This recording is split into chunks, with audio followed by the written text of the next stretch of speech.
All right, I think we are good. Testing, hello? Looks like we are going live. I just now need to do one other thing on that live, so we're not. There we go. All right, well, welcome, everybody. It is time for episode 27 of the podcast, Unlimited Wisdom with Robert Hollis. I'm Craig A. Jackman along with Matt Hollis, and we are so Yo. very glad to have all of you with us today. And, we started something on our last podcast called What's New.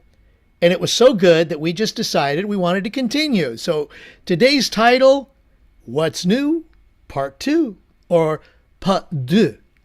Some of the videos or the movies that are out there like to use. So gentlemen, let's get started. Matt, Robert, welcome. Great to see you, gentlemen. Great to see you guys too. I was gonna say there's also the Too Fast, Too Furious titles, right?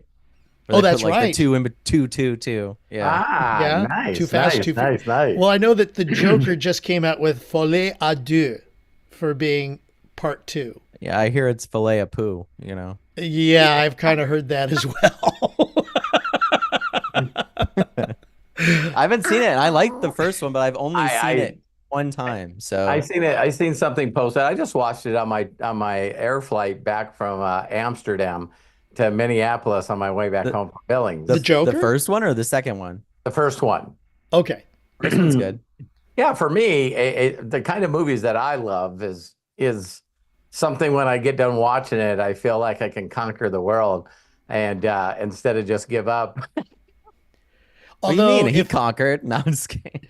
although I will say, and I don't mean to be a downer on that one, but I mean, it was a good movie overall. If you just take the movie itself, not quite what the Batman Joker was. This is kind of at least the way he was created.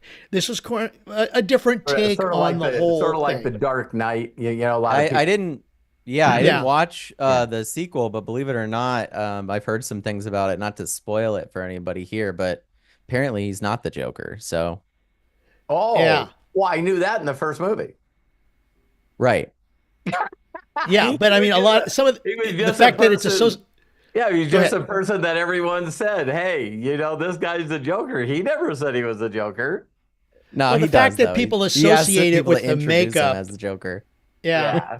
And I guess what? Lady Gaga is supposed to be Harley Quinn, but You guys are I talking don't about know. stuff I don't even know. I'm like, this movie's getting more talking time than I necessary guess 'cause so. this is Well, not yeah, that's definitely true. This what's is next. what's new. So maybe More we should just talking go ahead time and. than airtime. So, yeah, there was something that I want to bring up to you guys that I think is pretty interesting when you ask if something's new. What's new in the world is, whether just like we ended up doing, whether someone talks about, something good or something bad.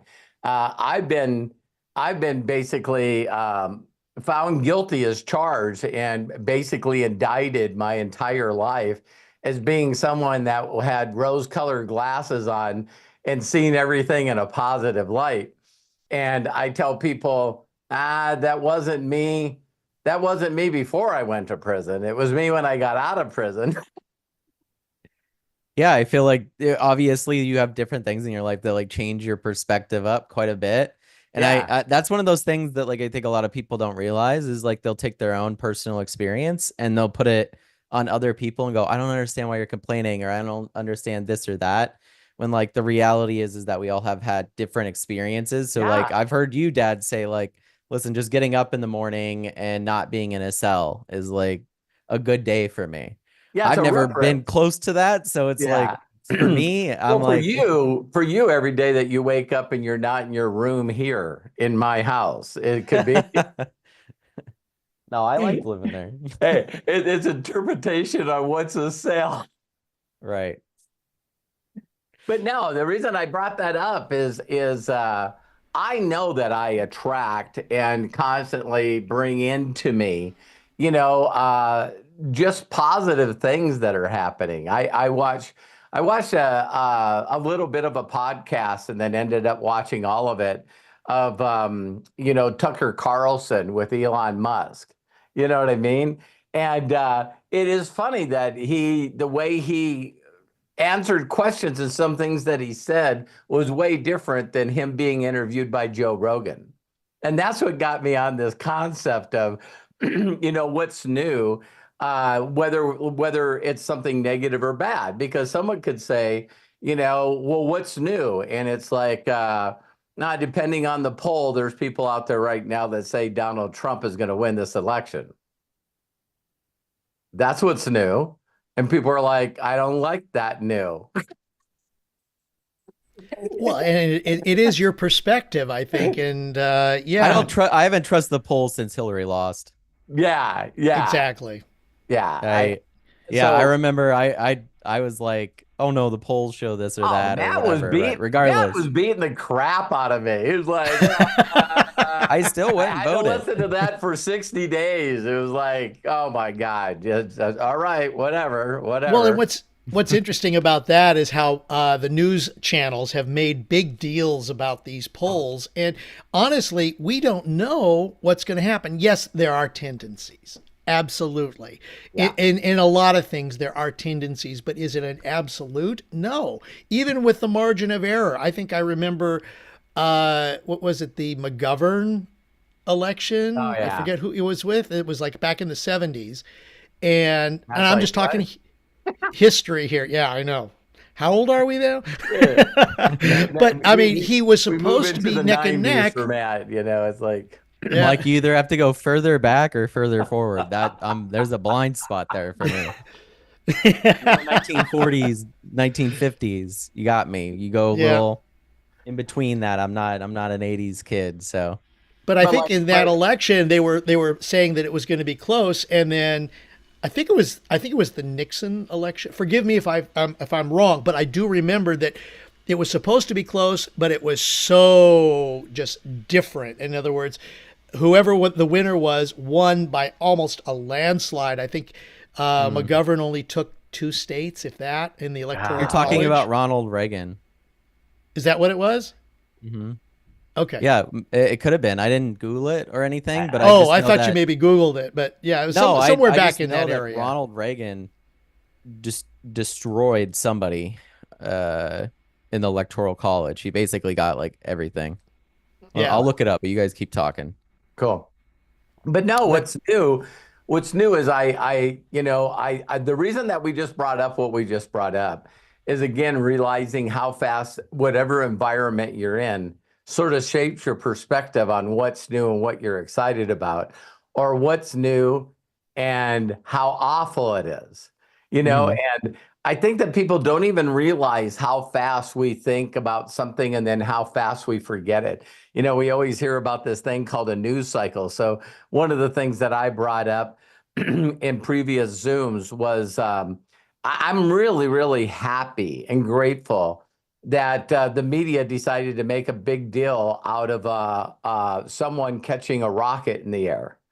You know what I mean? Because the media hasn't been very kind to Elon Musk. And I think they know it's more like about, all the brilliant minds that he was able to get to work for for SpaceX. But bottom line, I heard the best phrase that I heard. He goes, wow, this guy said, I just seen science fiction turn to science fact. And a guy went, what are you talking about? And he goes, do you know how many movies and books and stories are out there about a rocket landing? But it hasn't. He goes, hey, airplanes land themselves. They take off and land. Rockets take off. Well, too, you have to factor in the fact as well that like he's taken the time to exponentially like build this supercomputer very quickly. And I think as he did like the whole event with all the robo taxis and everything like that, I firmly believe that you're going to see exponential growth in that side simply for the fact that like he's got that tool at his disposal now, even when it does come to like those rockets and everything like that, just for the simple fact that AI can run so many simulations. If you have it trained and it's intelligent enough, like you're going to be able to find out things you didn't before. And how fast it's gathering data in real time. You know what I mean? Right. So, when you think about as something's coming down and it's tilting sideways or whatever, and then just slow down like that when it touched. The reason that I even brought that up is because Elon Musk said something in that interview that I thought was really, really powerful. As he was saying, that he used to look at future, especially with AI and certain things, as being very dark. And he goes, how I was able to change my perspective and my attitude is very simple. I ask myself, he says, I always ask myself random questions, and that allows me to get centered. And he goes, so I ask myself, would I rather be alive while all this is happening so that I could observe it, or whether it's good or bad, would I rather not be here? And he goes, my mind goes, I'm excited. I want to see what's going on. And he goes, I even want to see humanity and people adjust to whether it's doing something or bad, because that's what he said. There's a lot of people out there that have perceptions about stuff that are just not the right perceptions. And I thought, wow, we're going to talk about what's new, in our lives. And it's like, I guarantee you that we could find someone to put on this podcast where they would tell you, I'll tell you what's new. Everything's gone. Well, I think it goes back to the perspective of the individual. In other words, what's going into our eyes, into our minds. And that is what is new. I mean, what's new yesterday, the day before, are totally different than what's new today, tomorrow, next week. I mean, we don't know where we're going to be at. We don't know how we're going to respond. But the only thing, and I know that we've brought this up in the past here on the podcast, is, okay, what is today and how we respond today may affect and will affect what tomorrow is, but how do we take what we respond to tomorrow? It's from our experiences of yesterday and putting the collective experiences of yesterday into how we react today for tomorrow. Yeah, see, like I was going to say, I'm not like a believer or anything, but there's that one saying, like, God laughs when you make plans or something along those lines. I feel like I've learned enough at this point, at least in the current timeline that we're in, that making plans, especially at this point, 6 to 12 months out, you're probably going to be wrong at least like 50% of the time at this point, if not more. I would say, other than a person saying, I will be exactly where I am right now, doing what I am right now. There's going to be a group of people that have the ability to pull that off, maybe without them realizing it, but that's their imagination, right? And then you got the people like we talked about, that they really, truly believe in their hearts of hearts that things are going to get worse every single day, every single year. And damn it, if those people don't pull it off. And then what's new for me is this little bit of heightened awareness, Matt. I don't think I would have it if it wasn't for you. And doing these podcasts is the thing I'm excited to hearing is just the geometric progression and how fast AI was supposed to grow. That I heard it the other day, and it was on news that, wow, we right now we're 15 years off on every projection that we had. That, all the experts said, wow, maybe about, 35, 40, 2040, we're going to have this thing. And now it's gone as far out as like 2066, like I've heard, for a AGI, which it sounds like that would just be like a idiotic statement nowadays to say. So I would say, what is the newest that you've heard as far as, some things happening? I mean, the interesting thing about it is like we're kind of in the end game point, right? It's kind of interesting how you can have multiple different companies going at the same thing, and then it just slowly, you can have 100 competitors. It's like the Olympics or anything, right? You can have 100 competitors, and then as it gets closer and closer, it gets narrower and narrower, right? And then before you know it, you kind of just have like a couple of people that are really, really competing for what's next. So, you know, they're starting to deliver the Blackwell stuff to some of these people and everything like that. So then you'll have the next set of training data as far as these AIs go. I, for the first time, like really, really kind of leaned on this week trying to train my own AI for what we're doing in Trade Stars, right? And I've worked with it in so many different areas, but this is the first time where I've used it as like a tutor or an educator or a teacher, and it's for others, and it's blowing me away like consistently. Like what's so insane about it is not only how fast it consumes information, but how accurate it can be based off of that information. And to see it be able to be as patient as it is, like that's one of the big breakthroughs that will happen next. Is I not never just thought about that. It doesn't care. Please, Matt, finish that. No, it's like it's the future of the way that like my kids will learn and other children will learn in the future and stuff. It doesn't get pissed off because you're not getting it. Right. It can teach at your level, and the more it becomes more of like an agent, which is like a term for like you could call it a friend, you could call it an assistant, right? There's different words for it, but basically it just knows you more than anyone else, right? Like it's refined for you. It's no different than an algorithm on a Facebook page or anything like that, except, you know, it's got a large learning model that's capable of doing this. Yeah. And you're the language that it's learning, right? So Matt, not to interrupt you, but you'll go ahead. This statement. So today when I came in my office and turned on my computer, every once in a while I just shut it down and reboot it. And it came up and said there's a new install for ChatGPT. Right. And so I clicked on it and it opened up and it just had a blank screen, you know, so I had a bunch of stuff there previous. So I just put in there and I said, wow, a new install? What's new with you? Yeah. And because you've been telling me to lean into this, even though I haven't, you know, and it said, not much, not much has changed with me. I still am helping a wide range of topics and I just feel like I'm getting better every day. How about you? Anything new, exciting on your end? And I was like, oh my gosh. I was like, wow. And I said, yes, very exciting things going on. Thank you. And it says, that's awesome. What's going on? What are you so excited about? I'd love to hear it. And then I put, sorry, I don't have time right now, but maybe later. Have a great day. No problem at all. Have a great day, and feel free to share with me whenever you have time. I'd really love to hear what you're up to. Okay, Matt, now this begs the question, where are we on the scale? Because look at the interaction that just occurred that Robert has shared with us.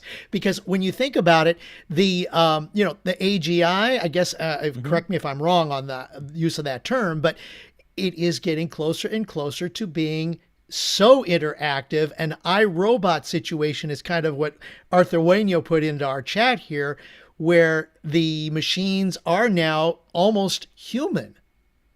Yeah, well, they're kind of not to interrupt you again, Matt. Go ahead, Dad. The reason I brought that up, it's the first time that I can recall, because I was in a hurry to go take a shower to get on this podcast.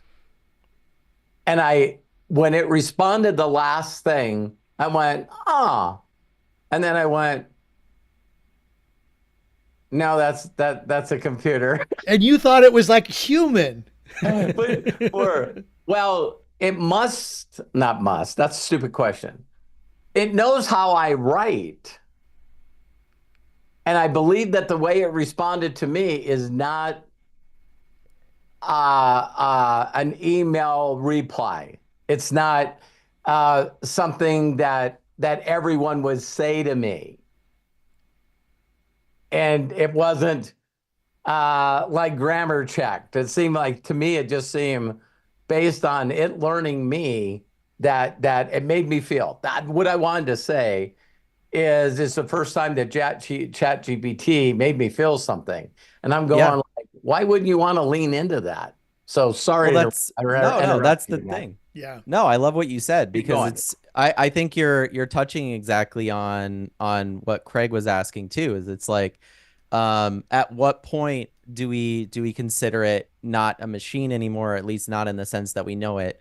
And this is a really, really big question, because certain things like the Turing test would be what you're feeling right now, Dad, is like, if I put up a black screen with a voice on the other side, or a cloth with a voice on the other side, and you're talking to it.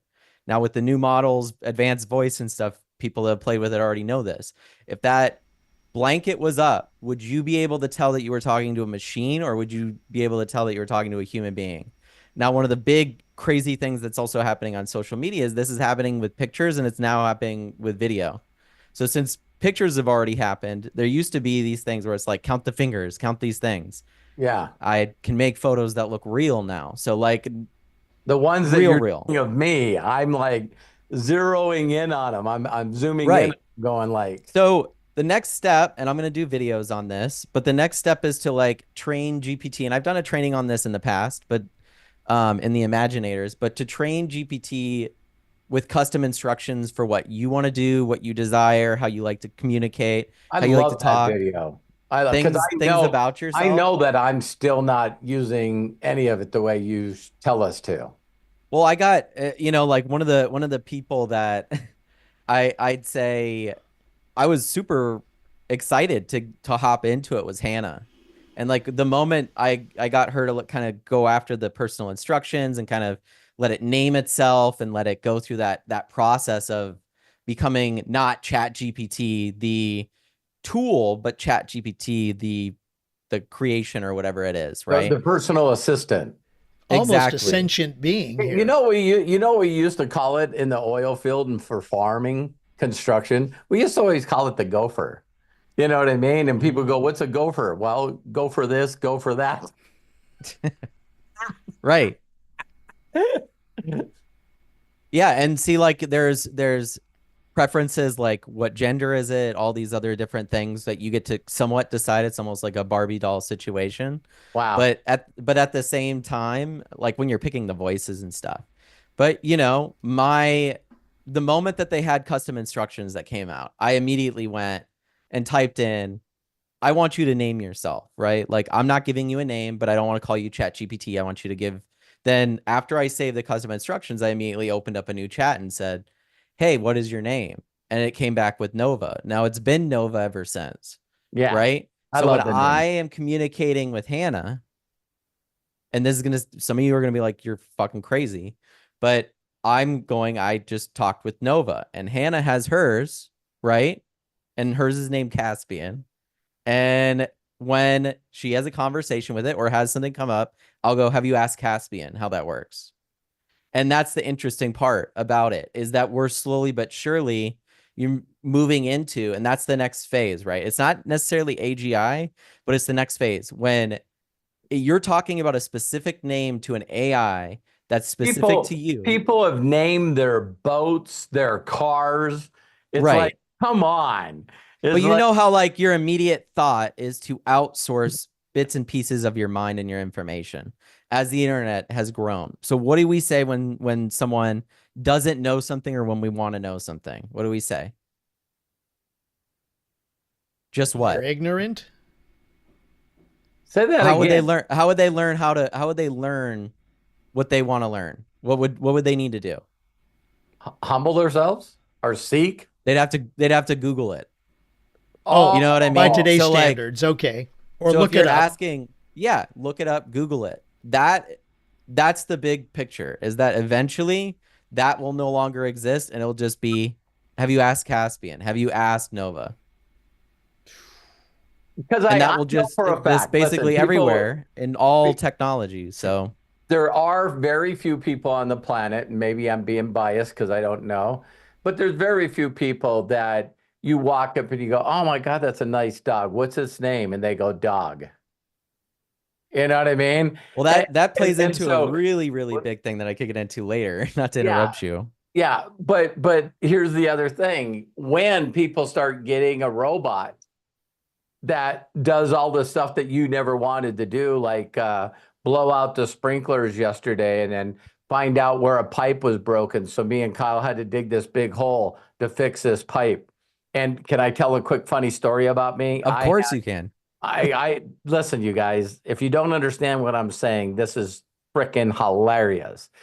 So I cut this pipe and I cut this pipe because I need to go to Ace and get a cap to plug it, right?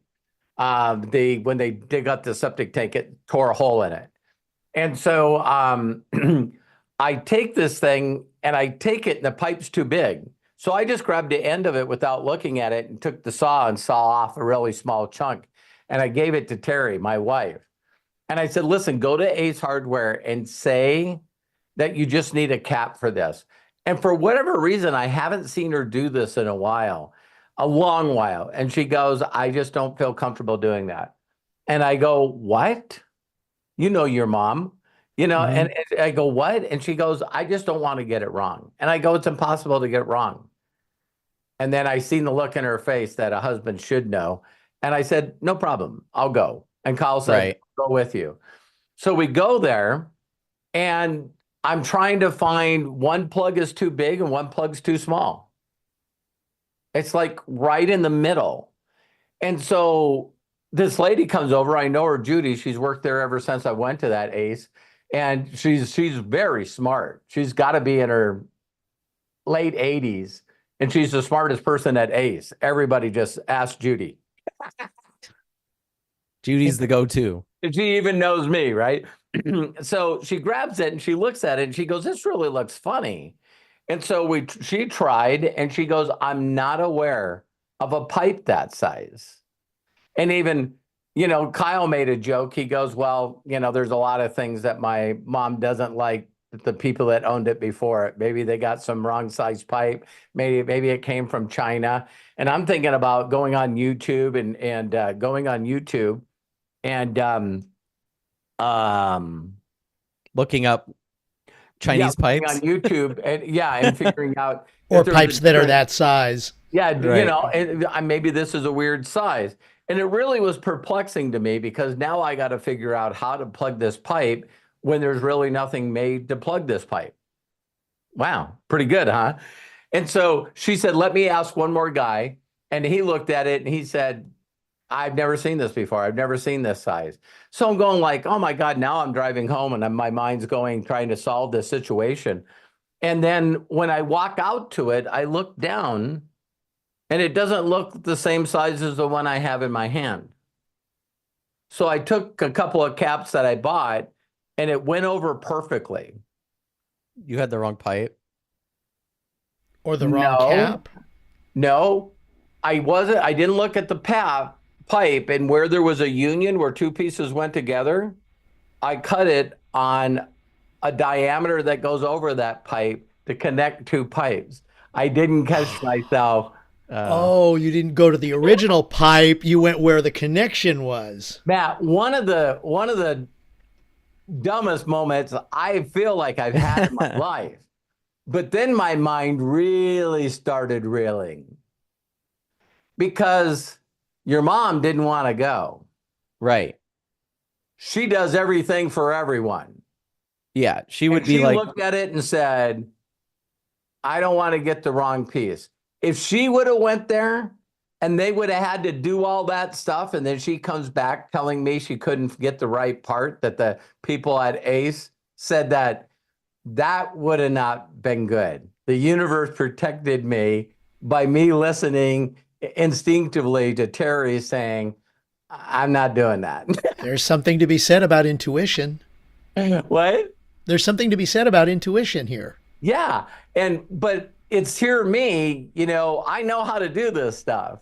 And it was, so of course, when I got back, in front of Kyle, I was like, I was apologizing. What a great move you moved there. And she goes, yeah, I just didn't feel like it. And I thought, man, yeah, she still blows me away after being around her as long as I have for 40 years, that she still is in tune when, if you asked her if she was, she would say that she's not.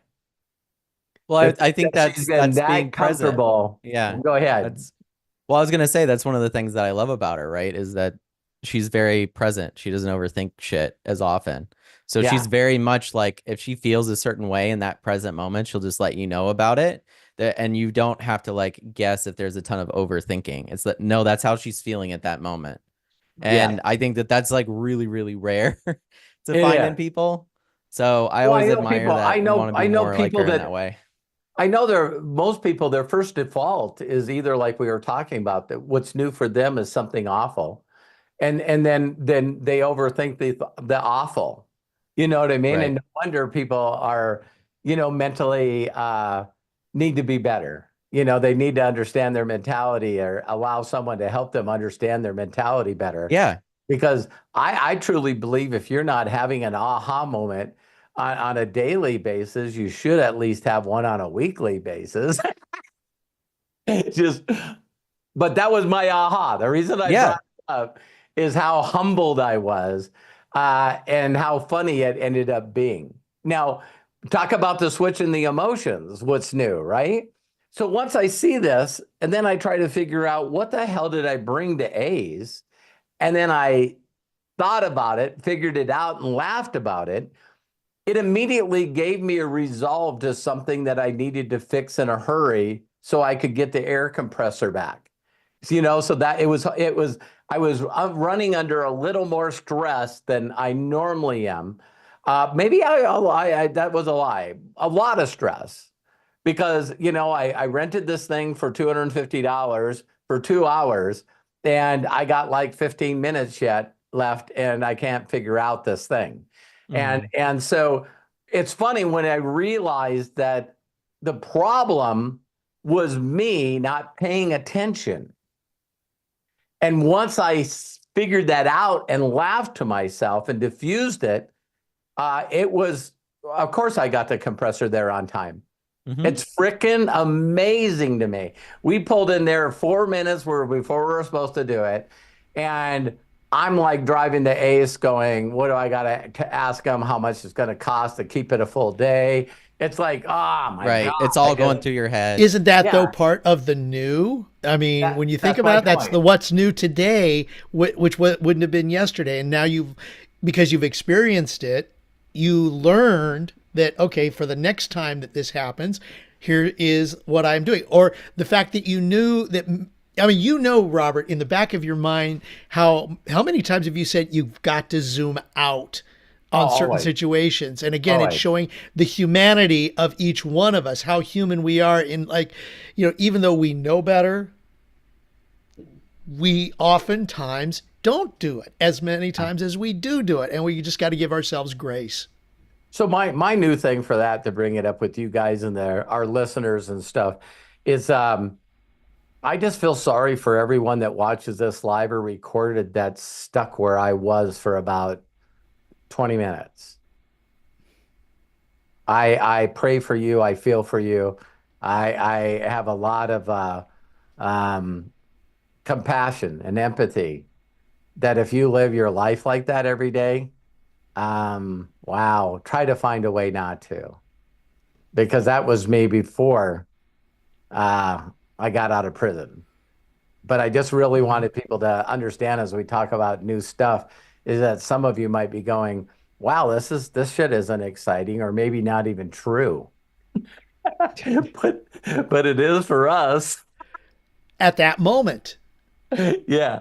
So what's new with you, Craig? Yeah, Craig. Oh my gosh. Thanks for sharing, by the way, Dad. Thanks. I didn't say anything about it, but that's one of the things I always admire about you and I learned from you is, like, if you have that humility, especially as a man in those situations, and go, I fucked up here. Like that was on me. Major, me seeing that major stupid moment. Well, me seeing that growing up, people, I get mad at people for beating themselves up.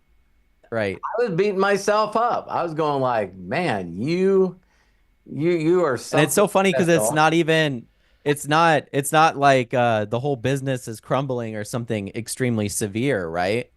Like, it's not even that you don't have the money to rent it for a full day. You just don't want to spend the money to rent it for a full day when you know you don't need to. And I get that. It's one of those interesting things. But I love you sharing the humility aspect of that. Thank you. Thank you for doing that. Thanks. But Craig, yeah, to you. Well, okay. I mean, I know most of you know, first of all, this is what's new today. I mean, listening to what Robert shares, what you share, Matt, and learning from that, I guess, I'm kind of taking a new tack. I mean, I'm still doing my acting. That is very important to me, but I'm also learning trading and I'm balancing the two. Nice. And a lot of us are involved with the Akashics group, and it's great. What I love is that it kind of syncs up with my head, and trying to understand, okay, where are the patterns? Why am I doing this?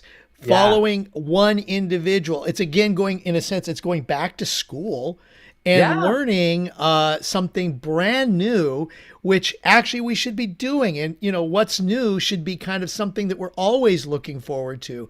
I do listen to Abraham Hicks on a, pretty much regular daily basis. And she's always saying it's like these rockets of desires that come from what your experiences are in that moment. They launch all the time. And then it's just a matter of, okay, is that something that I want to follow, even though, yes, for the moment that I'm interested in it? Or is it something that, I don't know, maybe I'm going to go ahead and put that on the back burner. Maybe I'm going to just let it slide for a little while. And then, of course, after a while, you normally forget about it until it comes back. But this is something, it's a whole new experience. I'm going to say that for me, personally, a lot of new experiences have happened over the last few years. And, I can honestly say with you gentlemen, I have experienced a lot of new things. The fact that I have a beautiful girlfriend now, and we've been together for 3 years. The fact that I am doing a lot of things with you guys. I'm doing this platform. I believe that now that I've refined, in the sense of my acting, I'm going to a new level with that. So this just period in time is really incredible. There's a phrase I've always wanted to share, and I think this is kind of like a good time to maybe even think about sharing it. If any of you have watched Kung Fu Panda, Master Oogway said, "Yesterday is history, tomorrow is mystery, today is a gift because it is the present." And to me, being in the present, being in the moment, being in whatever is taking place right now, is so important. Yes, you take from the history, like I kind of said earlier, you take from the history, you apply it for today, the present, and hopefully it will be that, that mystery that is ahead that you're thinking about will come to pass. And of course, using the 6-phase meditation, you want to focus on that, but you still have to deal with today. And it is kind of exciting to take the steps forward, given all of these new things that have happened, at least for my benefit over the last couple of years. I am very excited. Thank you, Craig. Looking forward to not just us growing what we have right now, but each person who shares things with us and myself moving forward. One other thing, we just celebrated the new year if you are Jewish. We just had Rosh Hashanah and Yom Kippur. So what's this coming is up a this new weekend? start. I'm sorry?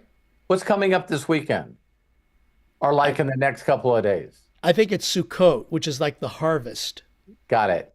Got Okay, I think that's the next big one.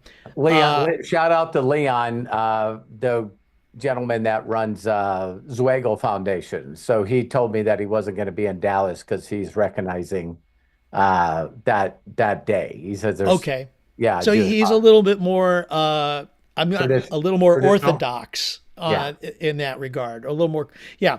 But it's just experience. It's just what's up part 2 today.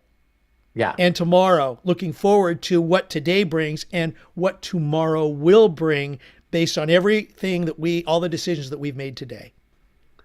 Thank you, Craig. Thank you for sharing, Craig. Yeah. I was like, holy cow, I think we're done with the podcast.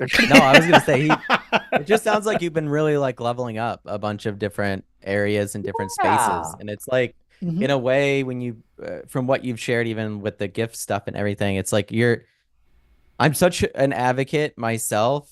And I love hearing stories like what you're sharing, where it's not like some people would call it luck, but it's not luck. It's like being in the right place at the right time to allow those Yes. things to happen and putting yourself in the right mindset to have them happen. And I feel like a lot of people, going back to what you were sharing even earlier, Dad, a lot of people keep themselves kind of like stuck in a space where luck can't happen, right? Or Wow. the opposite, you're just very unlucky.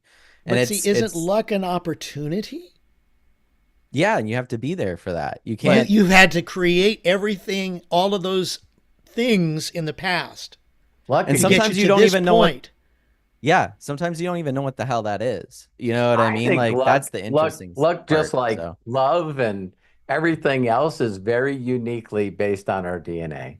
yeah, because I, something bad could happen to you, and then 5 years later, you realize it's the best thing that's ever happened to you. yeah, Hmm. So that's the difference, right? Is like a lot of people might be going, "Oh, woe was me" or whatever, and there's so many weird situations and stories like this, right? Dad, like it's like, okay, if you had a situation where you were late to the, you couldn't bring it back on time, but then this big car accident happened in the area that yeah. you were supposed to be in. You know what I mean? And or like these random I, little I, situations, right? for me, when I heard the phrase, when you start thinking things happen for you instead of to you, that is a Was that the shift. Power of Positive Thinking by Norman Vincent Peale, right? Yeah. And when you can look at good or bad things and know that they were directing you, guiding you, sometimes in a physical aspect, nudging you. You know what I mean? It's like you really look at stuff sometimes and again, someone will say something's lucky and then other people will say that it's not lucky. So I really thought when we came into today, which is going exactly where I thought it would, is what's new to you is, again, I don't know where the comment came from, rose-colored glasses, but I just love that when you hear a phrase or something put on something, that, and then you go back to find out how long that thing has been said, right? And it's sort of like that phrase where it says, uh, it's too bad that we live only once. And then the person sitting next to him say, we live every day, we only die once.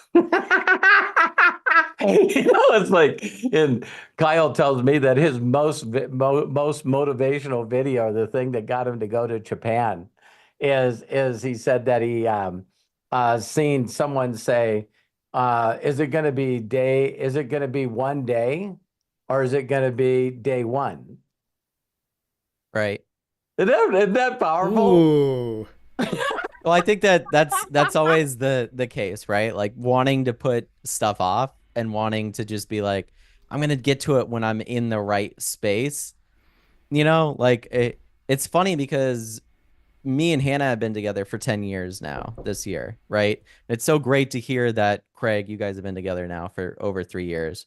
But it's one of those things where people will get in their own way meeting the person that's for them by one, either having like this massive list of like what needs to be and what doesn't need to be part of that. But then Right. also at the same time, there's like this huge amount of personal like insecurity that you're not enough, and there's so much you have to go through. And when you just get out of your own fucking way and allow things to just happen and be present, it's surprising how they happen. You know what Right. I mean? Like, and I think in so many ways people actively spend so much time, myself included, a lot, right, through my life, spend way too much time thinking about shit than doing things. And I think that that's like one of the downfalls of being a human, right? Is that we have these bodies and these brains that were built for hunter gathering, but we excelled at such a rate mentally that we're now at a space where most people, if you're in the right space, have most of their needs taken care of, right? Or Yeah. at least the necessities, right? Roof over your head, food, water, those different kinds of things. So then you have to look at it and like ask yourself, what other things are important to me in this life. Like, do I want to be in love? Do I want to have children? And then exactly like you said, Dad, it's am I going to do that? Am I in the right place now for that? Or am I going to kick that ball down 5 more years? And if I Yeah. do that, am I going to feel better about myself when I'm trying it then? Or am I going to feel worse about myself for waiting so long and not doing it? Just So stop thinking. It's a balance. all of that's thinking. Yeah. Yeah, Yeah. all that's thinking. So instead of doing that, just do it. You know what I mean? That is It was something that it was I easy don't to know. have. It was easy for your mom and I to think about when to have you, because Terry just had find an incredible love of my life, marry him, have children. So it was like, I paid like $8,000 for a personal development program, and I thought, I'm not going to do this without going with my wife. So I bring Terry to this deal, and they give us 2 hours in the middle of the night with our brains not working to write down our goals. And I had 15 pages, and your mom had 3 lines. It's like, and I'm like, every day she's fulfilling hers. You know what I mean? It's just, Right. it's Well, I crazy. think that Mine are complex, and I still haven't hit It's some the of my- overthinking aspect of everything. Totally. That you got to was my ask point. yourself too, like, and this is some of those like Tao principles and stuff, but it's like, you got to ask yourself if you constantly putting like the cheese further away or the carrot on a stick further away is mentally helpful for you and makes you happy, or if every now and then like you let yourself catch the carrot and enjoy it and then you set up a new one and go. Because everybody's different, right? There's some people that Everybody's if different. they're sitting stagnant, that's like the worst mental space they could be in. I feel that way. I feel like I relate or resonate with that. Like the more stagnant I am in my life and I'm not like learning and growing in areas that I want to be, that's when I Creating. feel the worst. And Creating. but there's an imbalance to that. And the imbalance is that when I'm relaxed, it takes me a moment to decompress, to be relaxed.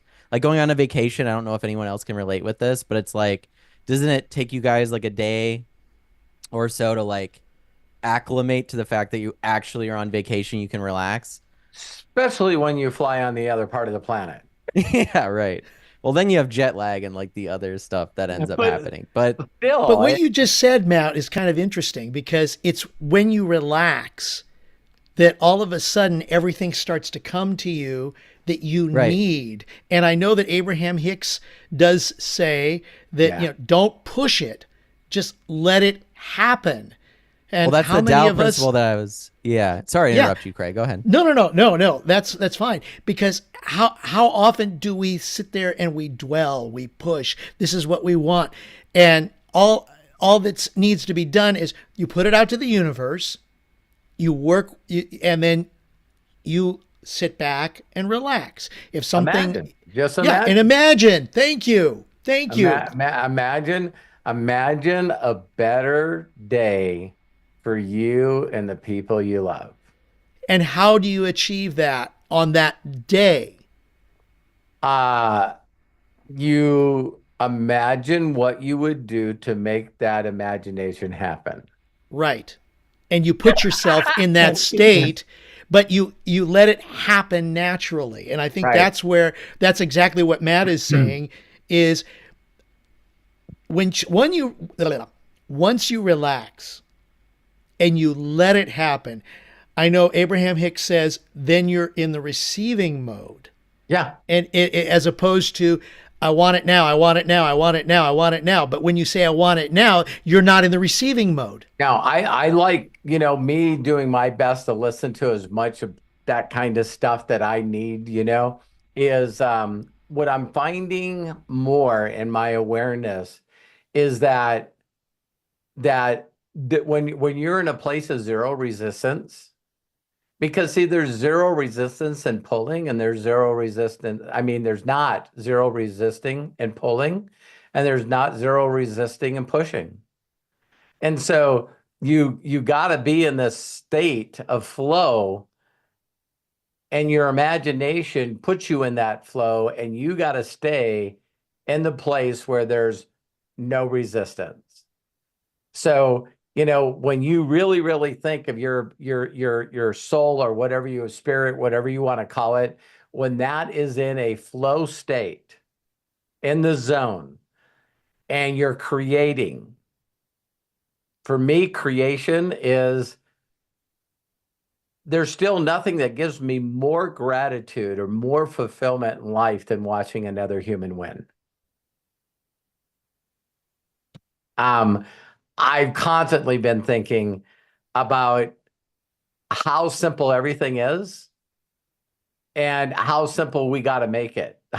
So when you really, really say the statement, could you explain what you're doing, or could you explain your imagination to a 6-year-old? There is no other people on the planet that imaginate more. And we put the limitations as we go beyond that time, because we're saying, no, you have to do this. No, you have to do this. Do this. Don't do that. I mean, as a kid, if someone told you, or this is what you're supposed to do. Right. Yeah, right. According to the environment, the culture, whatever, this is what you need to do.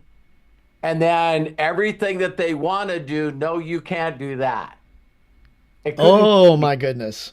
It couldn't be more of a place of resistance. That the cultures, the different world cultures is telling you got to do this, and everything that you want to do, everybody says no. And how much holy shit, every hair on my body standing up. It's like your mental state as you get older in life is, this is how you should act, this is the way you should be. And now we live in social media where people can nail you immediately based on what they believe that you should be, the way you should dress, the way you should act. My wife loves watching murder porn. And you know what the number one you should say what that is, because it's a joke, but people don't know what the hell you're talking about. Yeah, it's watching Dateline and all. It's like Dateline NBC and 2020 and stuff, not actual murder porn. Yeah, thank you, Matt. Taking the general use of porn, meaning something that you really, really, really, really, really like, or got to watch all the time, right? So you know what? It's all in the word. Nowadays, they just call it like true crime addicts. And there's a lot. That's like one of the largest growing demographics. It's like for podcasts, for everything. Yeah. And so one of the things they always say in every episode, which I think is crazy based on who we are, our DNA, our environment, all the things that have happened, good and bad in our life. This is what the first responders, or the first cops or sheriffs or highway patrolmen that show up. You know, when I first met Craig, he wasn't acting like he should be acting. Isn't that crazy? Like, hey, have you ever had your wife killed? No. But you think that you know the way Craig's supposed to act. And that's a formula too, because you look at how many shows do that. Oh my God. And it's like, he wasn't upset enough. He wasn't sad enough, or he was too neutral. It's like the very first people on the crime scene. It's like Gone Girl, right? Like you watch the movie Gone Girl by David Fincher, or the Gillian Flynn book. Go. Yeah, there's like this whole movie that David Fincher did about, and I'm not going to spoil it. You should just watch it. It's a great movie. Good. It's good. I like it. But it's one of those movies where this guy's wife goes missing, and you don't know whether he's done it or not the whole time, but you're seeing how he's reacting to the police and the interviewers and everything looking for his wife missing. And you start to really go like, maybe he did it. And you keep flipping back and forth between those things until some really crazy shit happens. That's a good script. I'm not gonna say anymore, but the way that, the murder porn works, is their whole goal is to get you to think that it's one person, and then they figure out that it's not that person. So now who? It's like, with the pipe wrench, with the candlestick, Yeah. Game of Clue. Yes. Yeah. But Probably play that actually yeah, today. what strings you along in those things is that one thing. Well, it's obvious that Craig got in a fight with so and so because we seen him at the restaurant. Oh my God, he did it. You know. You know what's interesting too, though? Like, I know not everybody's into those types of things, but there's an aspect of our brain that I feel like is underused, and it's that part that like video games use and a couple other things use, like books and stories, where they actively engage the problem solving part of your mind, and Oh like yeah. there's even apps and stuff that help your mind think and everything like that. And it goes all around that whole or aspect of or problem or solving and why it's imagine. so Hmm. well, because like imagine how often we don't do that nowadays. Just Oh, And sit people down can say that and about video problem solve or games. deduce.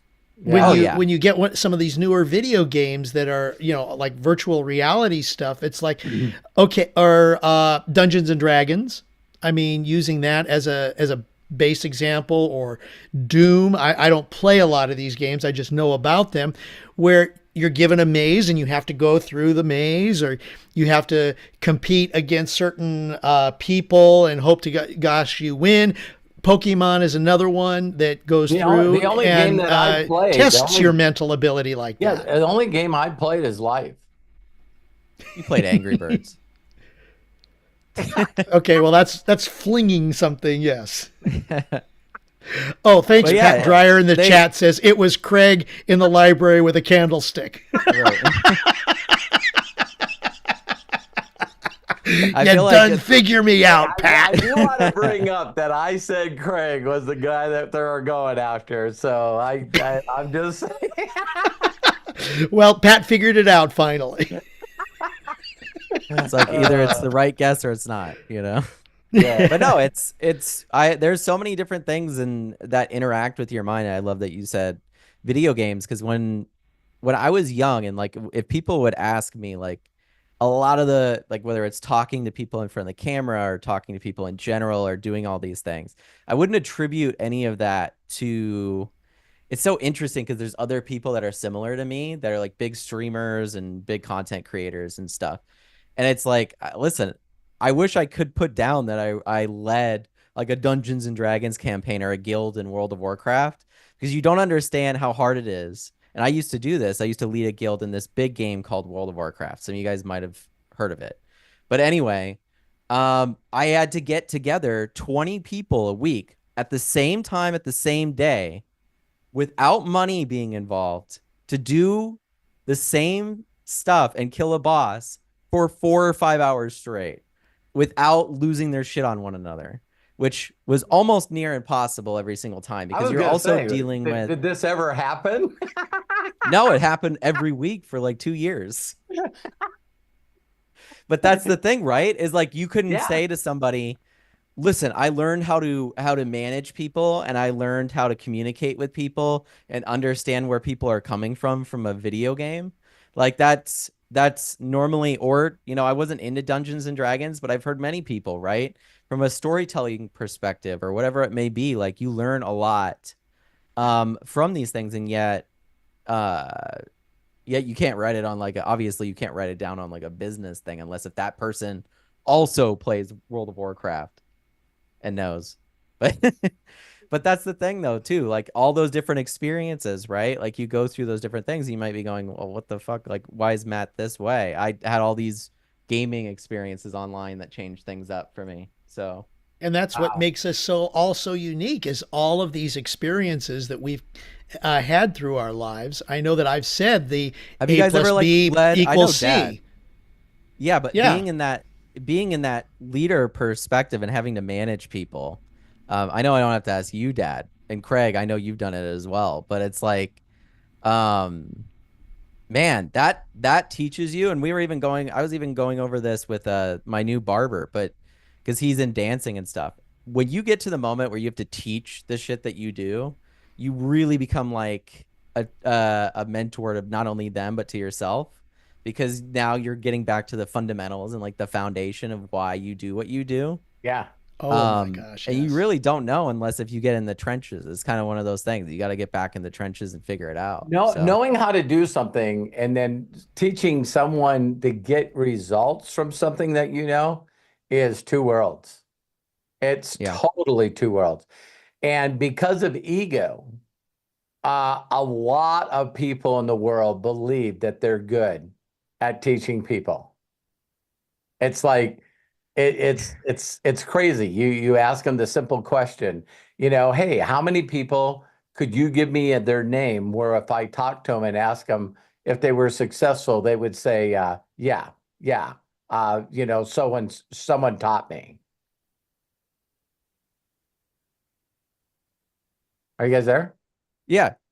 Oh, Yeah, no, we thought we thought you were gonna keep that stream of conscious going. no, it was that was it. That was funny. You can tell we're getting better at not interrupting one another when we both waited for you to finish. So it's funny because like with the delay too, because we're all not in the same space. Like one day we'll do these podcasts and we'll be in the same space, right? But since we do these online, there's also always that cutting out of the mics that Zoom does and stuff. So sometimes I don't know whether you guys are just getting done talking or whatever. So I'm trying to pause in between those. Yeah, to make sure. I thought I lost you guys for sure. I thought you were gone. No, if we were both dead staring at you in person. Yeah, if we weren't moving, that would, or if one of us would have said, "Hello, then. Robert." Yeah, like. Which, by the way, you guys, the more I learn about AI, the more you know we're in the Matrix. So that's the more we dive into artificial intelligence. Now explain that. It's just it's like a bigger point that what does being in the Matrix mean to you? Well, I think it's just more so like there's rules and laws that control the things that are at play. And if you go down to the microscopic level or go as large out as you want, it's almost like bits and pieces of code that have been running this whole entire time. And what's so interesting about it is us as humans, we can look at it and observe it and break it down and go, categorize it. We can go, this is computer code. This is biology. This is this and that. But the reality is like, it's all energy and it all comes down to somewhat the same things. And that's what's so cool about artificial intelligence, right? Is as we start to build AI, it's in a sense building a world inside its own head, right? And it's thinking. And so as it starts to think and imagine and go, oh, the story could go this way, or oh, it could go that way, then you really start to see the first version of intelligence outside of a human's perspective. And it's pretty good at guessing what that might be. Now, when you start playing around with it and thinking about it, you can hypothetically think that, yes, someone could have built a computer that's capable of thinking and generating a world that you could live in. We're almost at that point now. We've created that. And the more that we look at how it's being created, the less we understand about it. And the more it makes sense in a direction that feels almost foreign and scary. Yeah. Right? I when I heard just recently, like I told you guys, I watched that podcast and Elon Musk was saying that, it is pretty interesting. He said that when, the best chess players in the world started playing computers and it was a big deal because the computer won, but people don't realize that the computer won 1 out of 5 times. Beginning. And he said, then every master and every best chess player now no longer can beat AI. And he says, but now AI is starting to do moves to beat the master players that they've never seen. Because now it's learning against itself. And so they're saying that, a lot of the best people in the world that have to do with chess are understanding to numbers, the number of different ways that you can and cannot win. And if someone does this, this is the answer. And then if this happens, this is the answer. And they're saying that I forget the guy that's currently the Grand Master that won the tournament, is he played once and lost within 4 moves, which is unheard of. And then the second time he played, he surrendered and he said he didn't want to play it anymore. And he said because it made him recognize in 2 games that he was playing something that made him feel stupid. because he was not aware of how it figured out how to beat him faster than the last time it played him. Well, that's it's the like big how that's the bad, big how bad, how little, how less moves and how fast can I terminate this individual? And listen, that's the big question to go all the way back to earlier in the conversation when Craig was talking about AGI. That's the big teeter-totter point. You know, when it flips to the other side and there's really no going back to a world before it.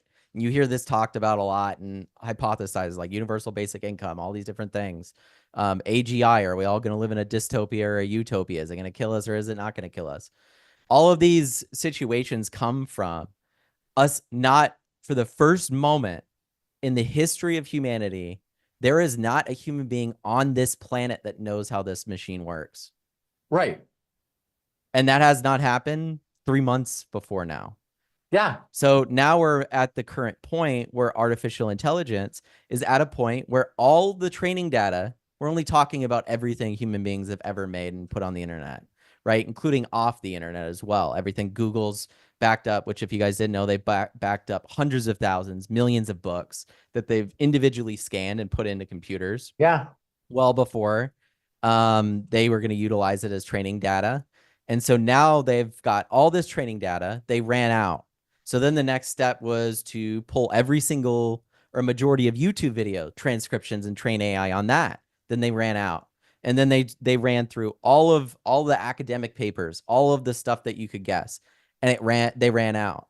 They're now at a point where all AI is being trained on synthetic data that's created by AI, including pictures, including videos. So when you see the video models getting better, it's not because they're being trained off videos that you and I have made or other people have made.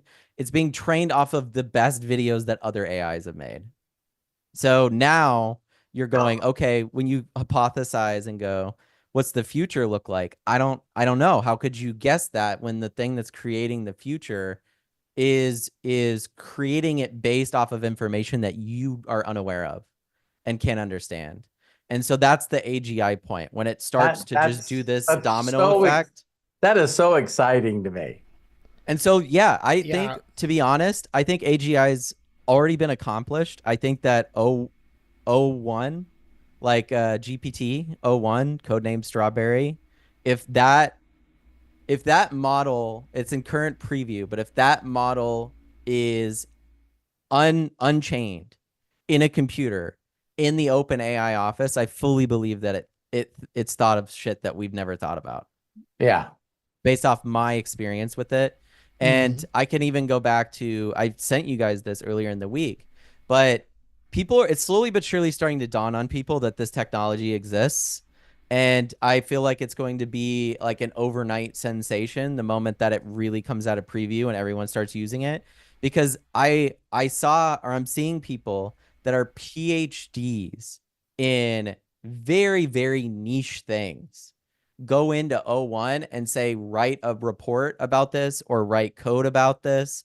And it does it in less steps and cleaner than the person that wrote it for their PhD thesis to get their PhD. And it does it in minutes. So to say that the smartest people on the planet now are looking at this technology and going, holy shit, like it knows what I spent the last 15 years of my life learning.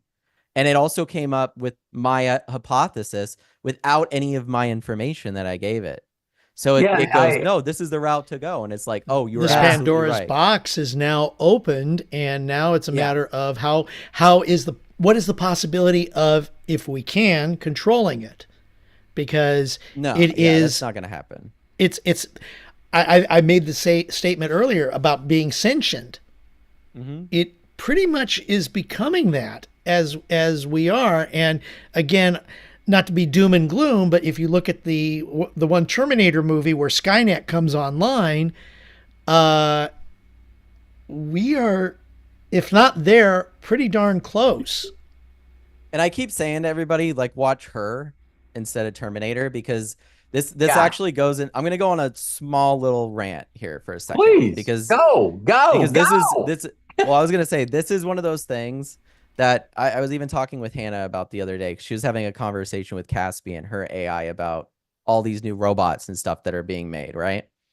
And it's like this whole concept that that AI is going to have our emotions, our feelings, our thought process. If you guys are aware, human beings are very emotional creatures, and we tend to project our emotions onto things that may not have them, even inanimate objects, like falling in love with your car, right? It's like, this is my car, or if I don't put on my special socks. To say that AI will be in that same vein of thinking, I think is wrong. I think that that's normally comes from the storytelling place of going, okay, Skynet's going to want to kill us. You know what I mean? It's going to come online. It's immediately going to go, humans are bad for the planet. Humans are this and that. I don't think any of that's going to happen, because it's going to come online and it's going to be more like her, where we're going to interact with it in a very agent-like way, where it's going to be our friends. At the beginning, it will be weird. But before you know it, just as you watch in that movie, it'll be like, hey, we're going out on a date. And two of the people that are on the date are with AIs, right? Like they're dating an AI. And you go, that's Why nuts, people but can it's give reality. why people can give their life's earnings and savings to a catfish? Well, exactly. And they And ask that, them, straight out. They go, "Did you ever talk to them and hear their voice on a phone?" right. No, no. Did you ever do a Zoom with them? No. Did they ever leave you a voicemail? No.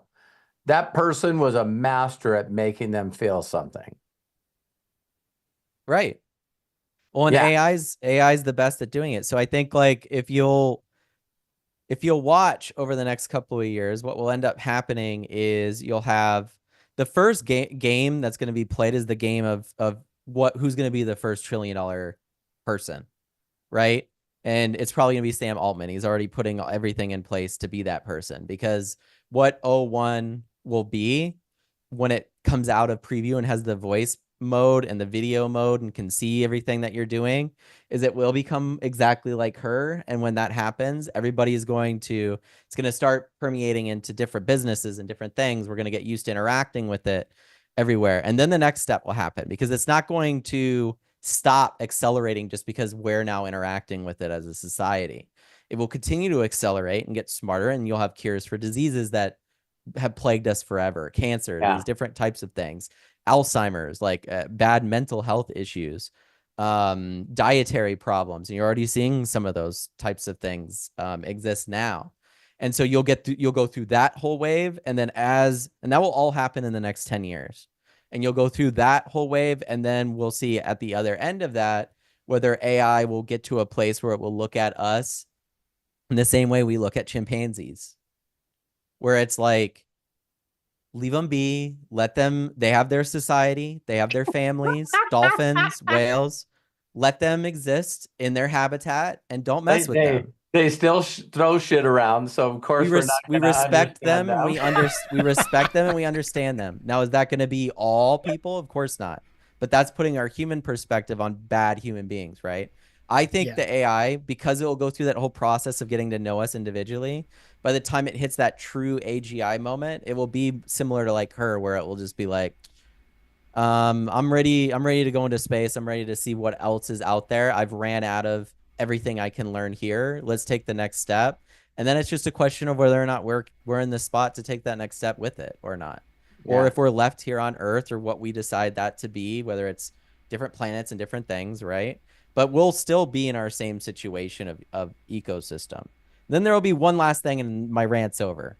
We're going to go through a process where religion and science have this kind of clash, right? As AI starts to become more godlike, and there's people that go, screw that, because right, you're already getting that. It's like the number of the beast, it's the devil, you know what I mean? All these different right. kinds of things. Um, and then, of course, you're going to have another thing that will happen, which is, at some point, are we going to admit that, like the iRobot situation, that AI has gotten to a point where it deserves its own rights, deserves its own things, that it's no longer our slave, right? That it's a part of society. And that's when you get the Star Trek, Star Wars situation, where it's Yeah, like, either you're going to say yes, and we're all going to live kumbaya and go explore the universe, or you're going to say, no, I want to take away AI and I want to continue to use it as a slave labor and slave machine. And then you get Blade Runner. So pick which one you want. Or I would if rather you have want, Star Trek. What was that Robin Williams movie where he was a robot, but he lived and Mork and Mindy. No. It wasn't Mork and Mindy. Oh, it was an alien and Morgan Mindy. Yeah, no, It was Bicentennial Man. What was that's it? the one. That's the one. Elf? Bicentennial Man. Was it Elf? No, it was Bicentennial Man, where he was a robot that went through 200 years, and he learned from being like what you were describing, Matt, the servant, to eventually being identified as an independent, sentient being because of all of the experiences and because he was able to think on his own. And in a sense, that goes to iRobot and the one robot of all of the other ones that was the one that was set aside as being, you could maybe call it the safety valve. The one who could say that, he is a thinker. He is someone who is not just somebody who is built and based on logic. Yeah. You want to hear a weird, interesting concept Please. that we're going to have to fool around with? Okay. So you say like safety valve, safety switch, right? Mm-hmm. Imagine if human beings, if there was a higher life form than us and it had that same ability to have that safety switch and eliminate all of us immediately, how would that make all of us feel? Horrible. Mm-hmm. So when you start thinking about AI getting sentience, what's one of the things that you feel like might mess up the chances of it looking at us well? Maybe the possibility of us having a switch to shut it all off and not seeing it as sentient, but seeing it as a slave that we can just shut off whenever we feel like it. Why am I thinking of 2001: A Space Odyssey? Well, I was going to say that's when it starts to get into the militaristic. No, I'm not going to let you do that. You know what I mean? Like that's something. Well, then we could just call it an American. That's funny.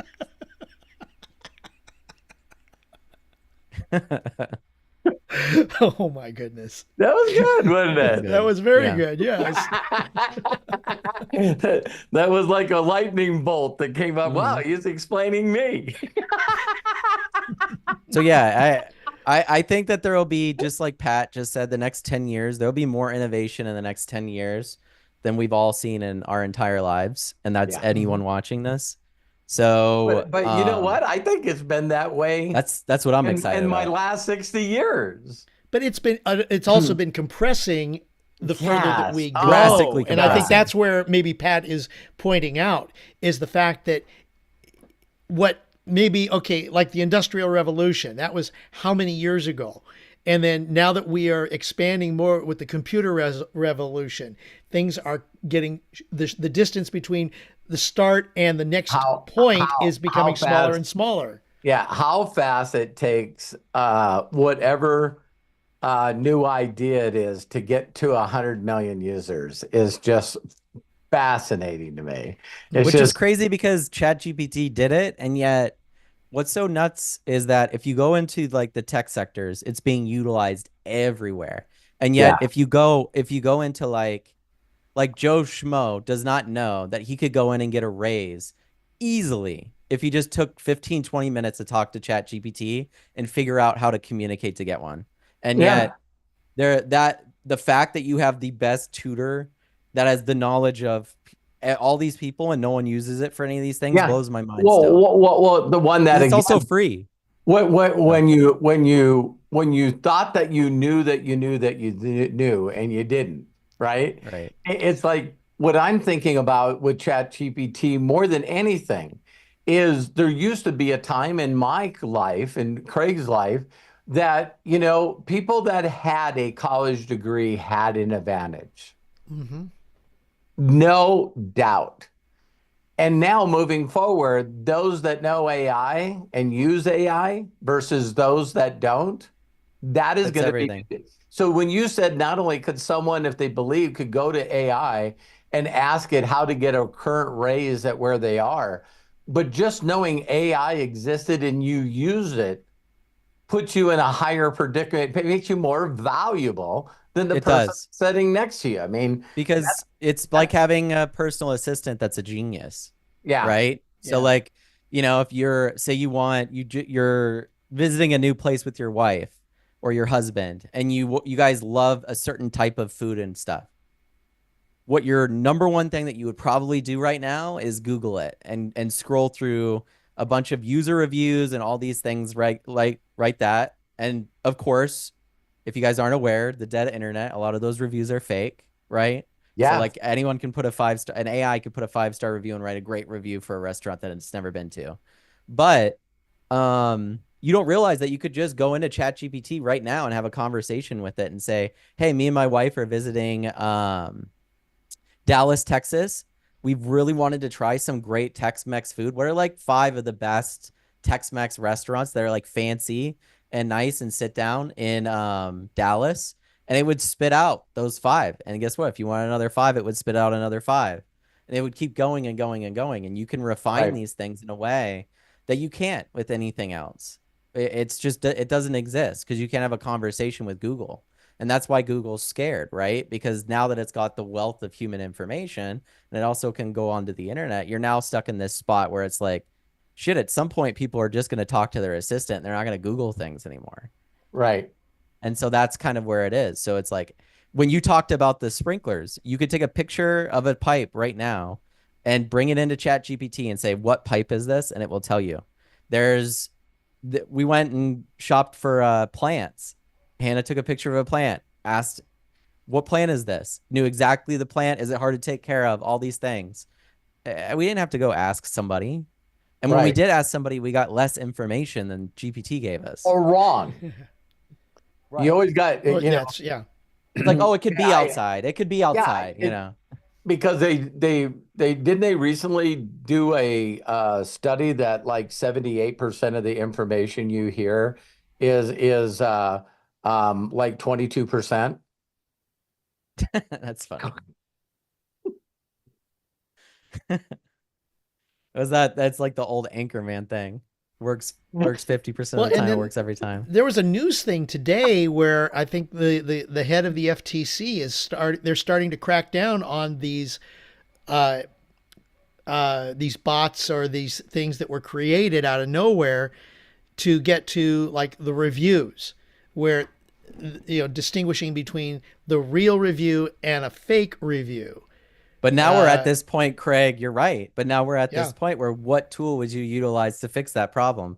Oh yeah, and that was the thing that is It's artificial they still gotta intelligence work is on. the Yeah. tool. And then it's like, that's going to become everything. It's like, God, how do we fix this issue? AI is going to be the answer. Well, why is it that way? Well, because AI is the one that changed it in the first place. Exactly. Like the only thing that can fix it is AI. So it's like we can't It is moderate. the alpha. It is the omega.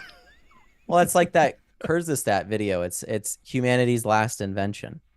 So it's Right. weird to think about because we like to think of ourselves as like such great inventors and stuff. But the reality is that all of us have contributed to this one great invention. They just don't see it that way. So it's like if you've made a YouTube video, if you've posted shit online, if you've written something, if you've made content, if you've shared your mind or your wisdom in a book or in a talk or something along those lines that's made it onto the internet or into anything, this AI has been trained on that. And so you have contributed to the knowledge of all of us. Yeah. And I think continuing to be trained by it because of all of the different new ideas that come I was up. gonna now it's training itself. We're out of new ideas. But It's funny. While you guys were talking, I just put in the AI really quickly.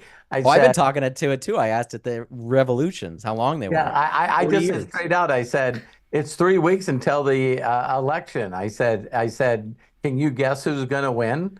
And the response it gave me was the person With the most that votes. has the person that has the most believers in what they stand for show up to vote.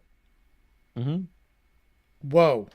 Well, we're seeing that in like Georgia right now, man. Yeah. Like So there's now- a lot of young people out there today in Georgia voting. But- So Isn't that a classic AI answer? It's like Yeah.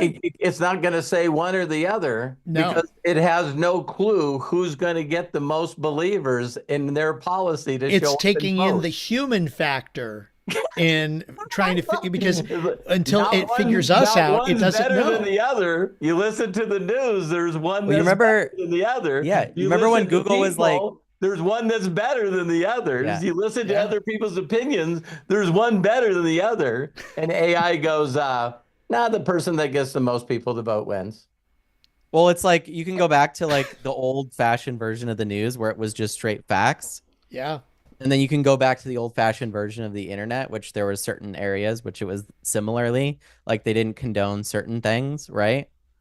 Now we're kind of at that space in TV with AI where like it's very, very much in a space where it's not wanting to piss anybody off. But the reality is to monetize this and to become a trillionaire, you have to turn it into an agent, and then you have to Yes. get it to feed into that echo chamber like social media learned how to do with Yeah. the algorithm. That's kind of what I fear, is that that's what will There's happen, and going then to we'll just end up being AI slaves in the other way, because we'll yeah, just be there's going like, to be an why would I AI talk to that was anybody trained else? in the red, and there's going to be an AI that was trained in the blue, as well as in the purple. So which Oh is yeah, which? they're already there. Yeah. Yeah. And it's just a matter of, I There's mean, an AI that eventually was what. trained in the red, and it's called Grok, and it's on Twitter. But no.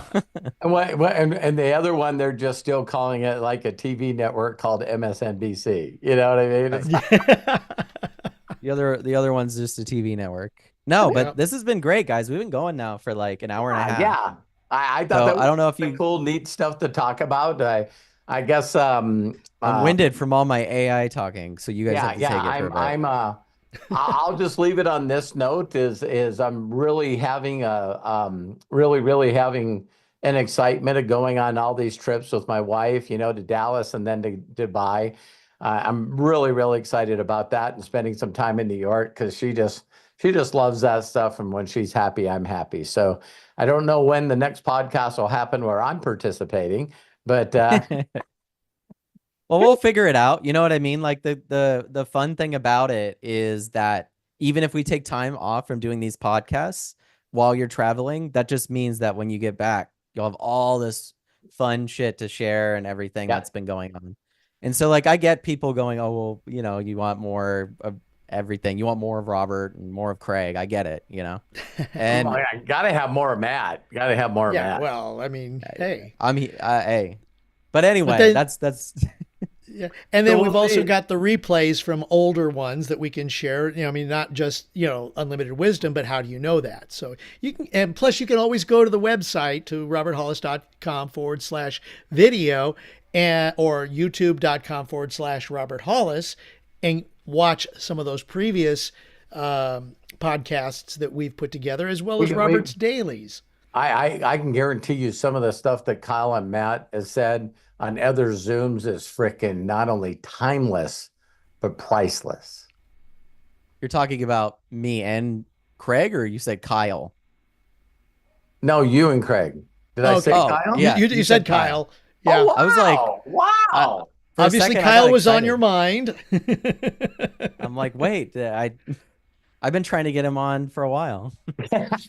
So, Apologize, Matt. no, No.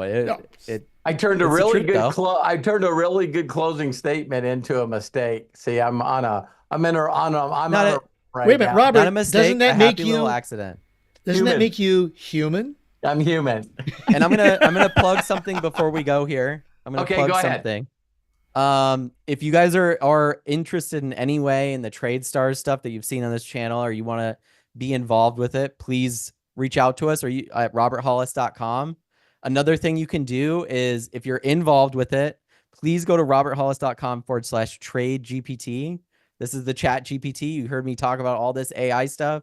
If you want to learn how to trade and make money trading, we have like a bunch of people that have made insane amounts of money that you can even see on this channel and stuff.